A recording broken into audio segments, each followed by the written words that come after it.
right, let's see here. I think we're live now. Hey guys, this is Rich. Thanks for checking in at the Kansas City Networking Connection.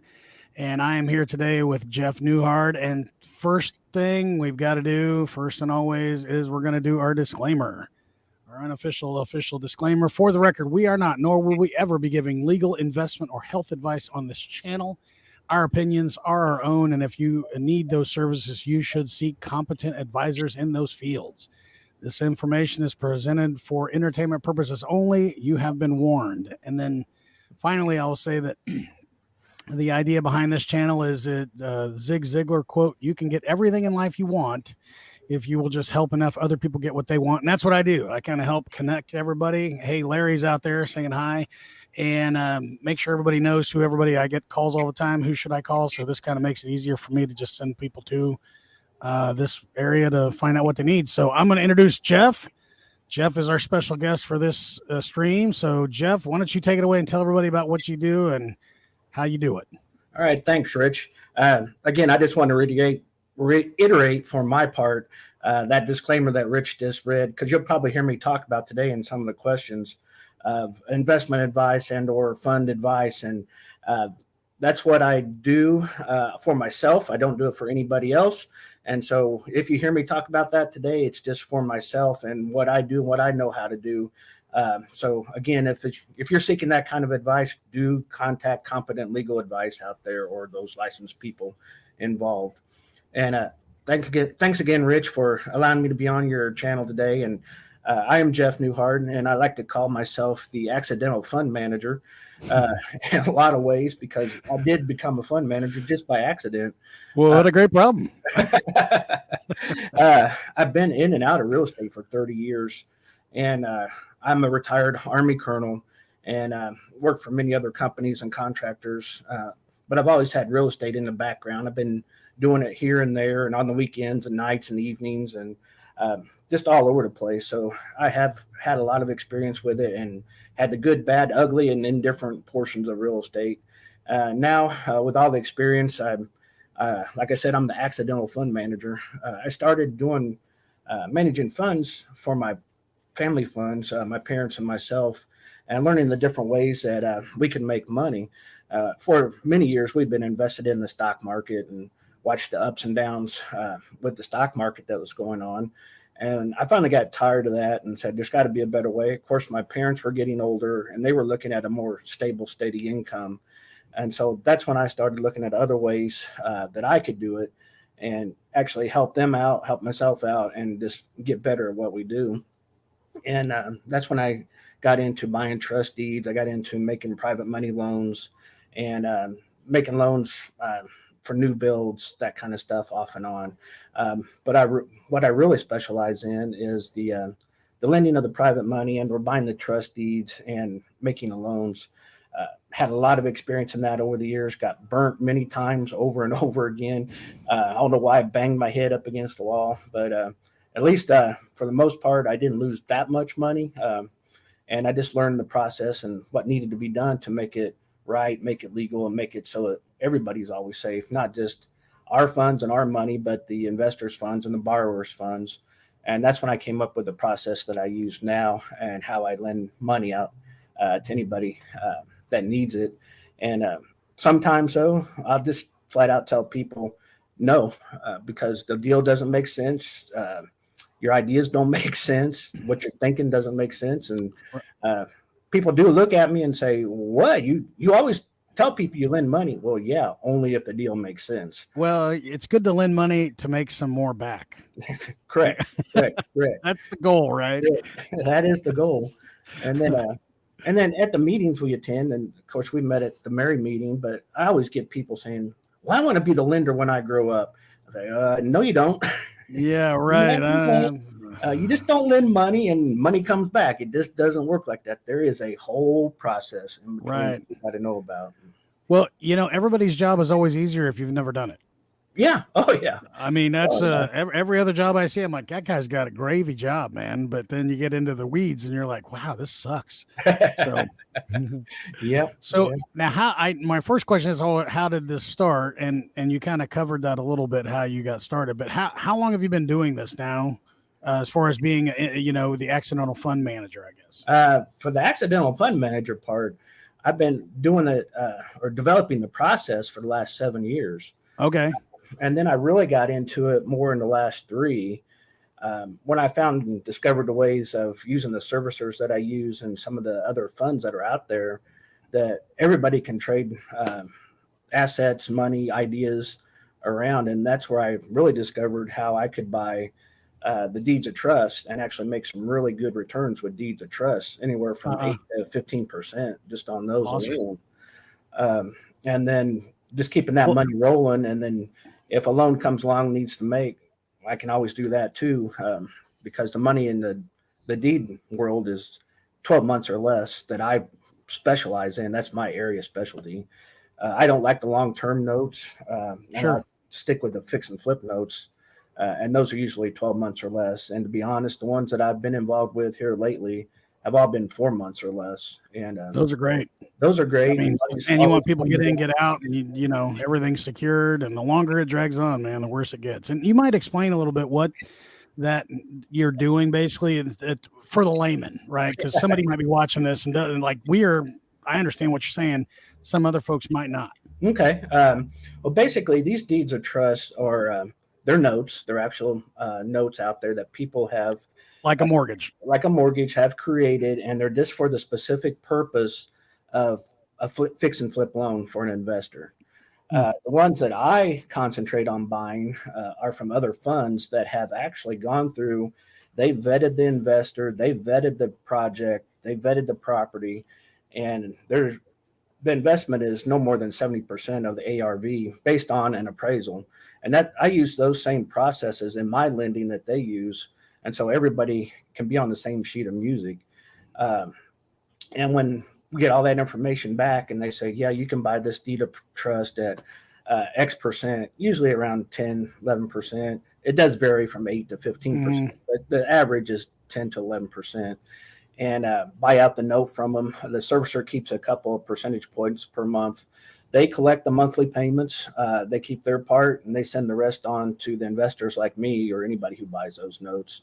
And everybody makes money along the way. They have a good track record. The ones that I use, less than 2% of their notes ever go bad. That's awesome. That's fantastic, man. That is really great. That's even better. You're looking at a time frame of less than a year anyway. Right. These people have put more money into it. They've come with anything over 70% to make up the difference for the property. So they're invested.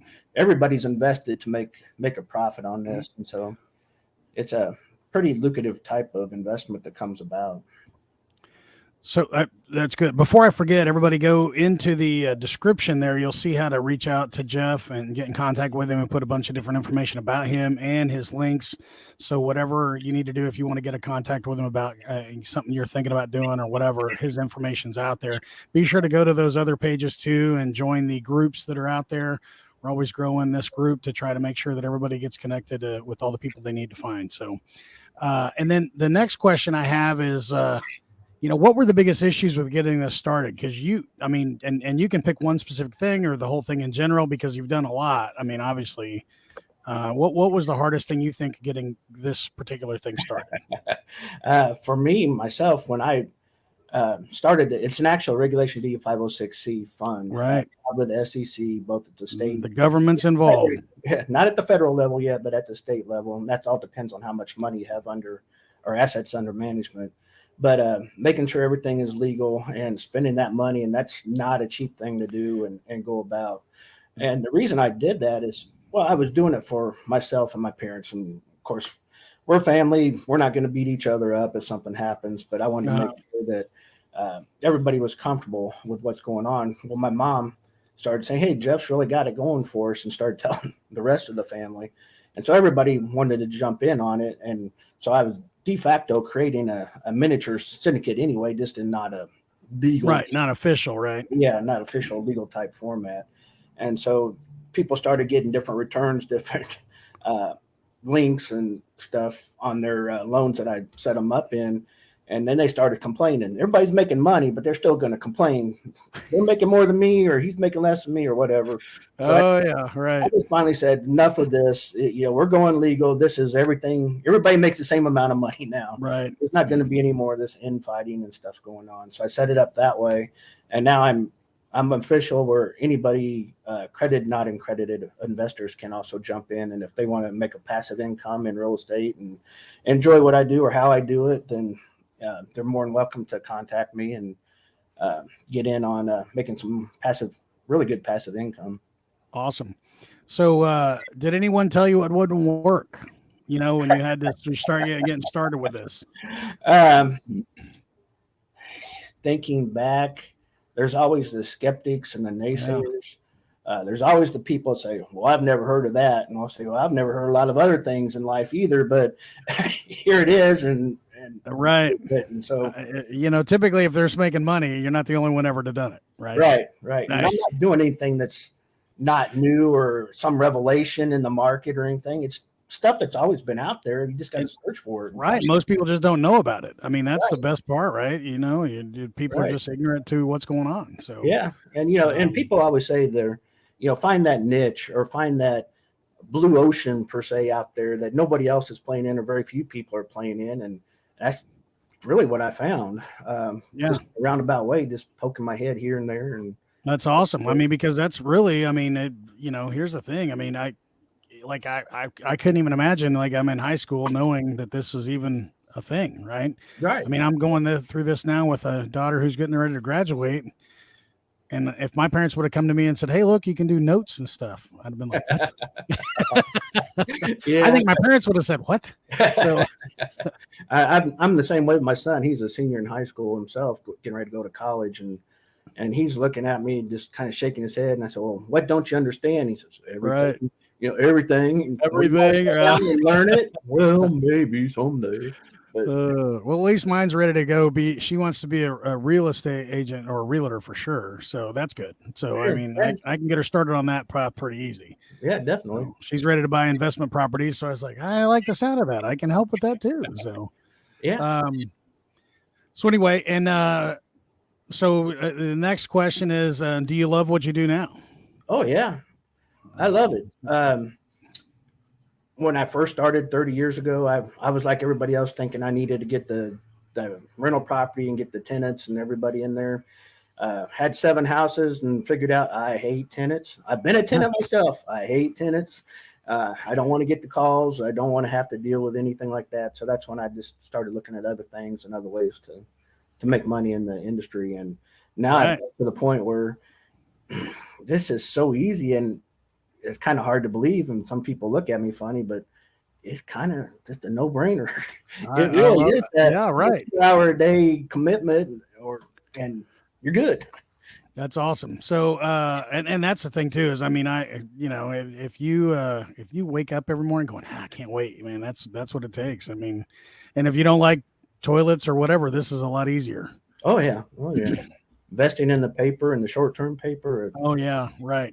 So how did you find this job? I mean, this is, the other thing nobody really knows about whatever, but now when 30 years ago to go, because now at least there's, 30 years ago, we're getting into where the internet was just starting, but now you can find all this information, get information overload. But how did you find it? Again, pure accident. Information overload on the internet was the main thing. 30 years ago, I had no idea about what paperwork to do, and I'd read a couple of books and kind of remembered stuff. And then if I did it myself, I would sure enough screw it up. I wouldn't cross the T or dot the I correctly. Wouldn't go get the insurance, the stuff you just don't think about. Mm-hmm. And then when I started thinking about, I want to get back in the lending business, and I started Googling again and just looking ways to do it, and started running across the servicers that actually do that service for you. Of course, it's not cheap when you want to do a loan and have it do it, but it's very worth it to have somebody else being your second and third eyes on all the paperwork and making sure it's done right and everything is done, because you will miss it. I missed it. I missed a lot of stuff. Not knowing that I had to do the insurance correctly, or not vetting the project correctly or looking at the numbers wrong or just missing something along the way. But it certainly helps having those second, third eyes helping you. 100%. That's what I love about. I do paperwork really well, except for it's fast and I miss a lot of stuff. So there's a secretary in my office that fixes all those problems. Yeah, just like the rest of us. Right. I read that 1,000 times and like it doesn't make sense to her, and she's like, "Wait a minute." So yeah, and they require me to do it in the most expeditious format and with the most involvement with the title companies and everything. And there are times when I first got in the lending business, title company, we don't need to use title company. Let's just do it. And then you find all the other stuff. Man, stuff you didn't think about. I know. That's why I tell everybody, like they want to skip that step, even on when I do owner finance stuff or whatever, and I go buy them and they're like, I don't want to go to the title company. I'm like, I want to go to the title company. I'll pay it because it's so much, it's worth it to find out if there's anything going on, and they will find it and figure out how to fix it. So definitely. And then even ensure that the property is correct. That's the other thing. I had an instance where there was a mistake.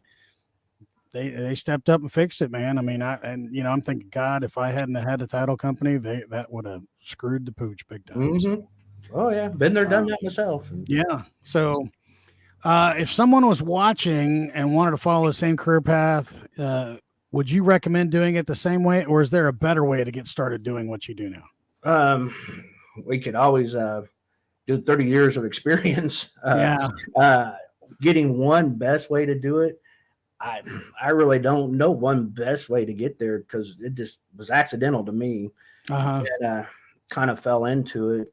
And there's no book about it. There's no, hey, this be the lender or be the person that Jeff did it and how he did it. There's really no course out there. Maybe you should write that book. Yeah, and just pay me the $100,000 and I'll do it all for you. Just skip all the in between part. You write it. I'll market it on Amazon. We'll make a fortune. They'll print it for us and everything. It'll be great. So then I can have my daughter start reading it. So there you go. So okay. So what do you need help with now? Like the folks out there watching, they're like, hey, what could you say to them that you go, hey, this is what I could use help with, and they could maybe bring it to you? Well, I can always use people who need the loans, their fix and flips funded, or people who just want to invest. If they know people who want to invest passively and not worry about real estate and everything involved with real estate, then. And is there a certain number that you don't really want to deal with? It's, like some folks are 50,000 and above. Is there a number for you that doesn't make a lot of sense if it's less than that? Really, from a passive investment standpoint for my fund, anything under 30 to 35 is not worth the investment. Right. And that's good not for me, but it's for anybody investing because you're going to tie the money up for at least a year, probably. Right. And to get that kind of return that I can get for very small, it's probably not worth the right. And that's good to know because that's where a lot of people, they think they can, I'll give you $1,200. And it's like, man, we ain't getting nowhere with 1,200, we got to be playing with real money, and be serious about this investment stuff. Right. So, and some people that I've talked to are even considering HELOCs and lines of credit, which is great if you can get a HELOC or a line of credit on your home and you're paying to go invest that money. Yeah. And you're paying 5-6% on that. And you invest it with what I'm doing and making 10-12%, the passive income is well worth it. Right. Exactly. Well, yeah, as long as it pays it back and you're good. Right. Yeah. So, and then, do you have a mentor? I wish I could say I had a mentor. I took the guru courses over and over and over again. I think the first one I ever took was the Carlton Sheets course back in the 90s. Carlton Sheets. Yeah, in the good old days. Up late, watching late night TV, right? Yep, that was me. But I started out with him, and then I got my hands on any other book I could get my hand on.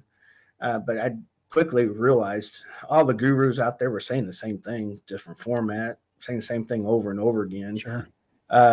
And so I just kind of pieced it together, asked questions of a lot of different people, Right. and just kept going from there. Of course, And nobody who were has. those people that, how did you find them? I mean, was it like, I know Mary's where we met. That's obviously I mean, a wealth of information at a room like that, but is there somewhere else that you found these folks? Just different. Well, they're called masterminds now, but just different. Yeah. Mastermind. Meet Mary, and then that's how I got into actually developing the fund and doing the fund right. Was working with people in other masterminds outside of real estate, but into the fund world. Okay. That's an interesting world once you get into it. Oh, I imagine. There is so much money out there in the market now that people want to invest in, and I call a lot of it just stupid money. I'm old. I'm 56, and when I was their age, the youngsters I call them, they're talking about crypto funds and everything else, and I'm just shaking my head, going, no. And they're Right. looking at me, you old fart, you don't know what you're talking about. Yeah, I do. I was a young fart like you guys were at one time, and I do know what I'm talking about. And, I know. and that starts getting regulated. Those things are just going to go out the window and lose money. But hey, you're playing with it now. More power to you. But I'm over here in my safe world. You're right. Yeah. So, and then, so how can people get a hold of you now? Again, I mentioned that in the description, we've got all your contact info, but if you want to go ahead and give everybody the best way to contact you on here, that way, if they want to just watch the video. Sure. My phone number is area code 816-721-9869, or my email is Jeff, Jeff, at Newieco, Newieco, privatecapital.com. And I didn't think that email address through too well because it is awful long and hard for people to understand when I'm spewing it out of my mouth. But again, it is Newieco, privatecapital.com. Well, and if anybody has any problems, they can reach me, and I'll get you to Jeff. It's not a big deal. So I'm sure you'll help. All the contact info is in that com area in the description anyway. So sure. But, so anyway, any final thoughts before we cut it off for today? Just for me, I love what I do. I'd like to thank you for having me on the show. If anybody is just interested in learning more about passive income, give me a call, give me an email. We can sit and talk and hash a few things out and maybe go into depth and help you make some money down the road. Awesome. That sounds like a great plan. I love making money. So it's we all do. Fun gig. More people should do it. Yes, they should. Yes, they should. Anyway, well, thanks again, Jeff. Thanks for everybody for watching. Be sure to like, share, subscribe, join all these groups, because this kind of thing, the networking, we're trying to help each other. I'm just kind of the mediator in the middle here, trying to help make sure everybody knows everybody. So if you need anything, don't hesitate to reach out to me or Jeff. And thanks a lot and have a great day.